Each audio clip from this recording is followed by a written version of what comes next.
नमस्कार। बहुत ही सुंदर सा प्यारा सा जनेऊ के गीत लेके आयल बनी। सुनी जा कैसन बा, बताई जा कैसन बा। ई जनेऊ के गारे गीत है फूफा के आजीजा जी के गावल जा। अरे वो लोग के डिमांड पे हमनी के गावत नहीं जा। अरे अरे फूफा बरुआ के फूफा रौरा बेदिया से हटे बैठी जी। अरे अरे फूफा बरुआ के फूफा रौरा बेदिया से हटे बैठी जी।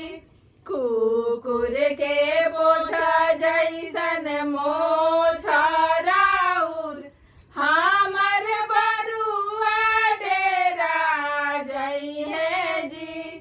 कुकुर के पोछा जैसन मोछा राउर हमर बरुआ डेरा जई है जी।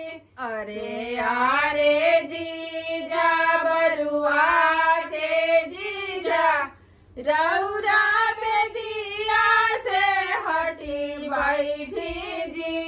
अरे अरे जीजा बरुआ के जीजा रौरा बेदिया से हटी बैठी जी।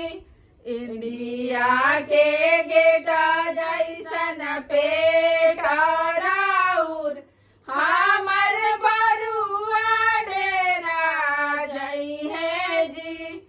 इंडिया के गेटा जैसन पेटा राउर हमर बरुआ डेरा जई है जी। अरे अरे फूफा बरुआ के फूफा रौरा बेदिया से हटी बैठी जी।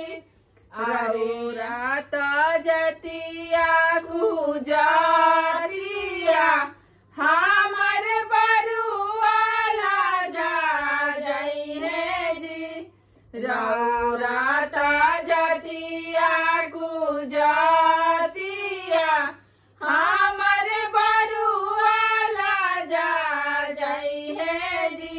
अरे अरे मामा बरुआ के मामा रौरा बेदिया के लगे बैठी जी। अरे अरे मामा बरुआ के मामा रौरा बेदिया के लगे बैठी जी। रौरा ता जतिया के पंडित हाई हमर बेदिया उतिमा होई है जी। रौरा ता जतिया के पंडित हाई हमर बेदिया उतिमा होई है जी।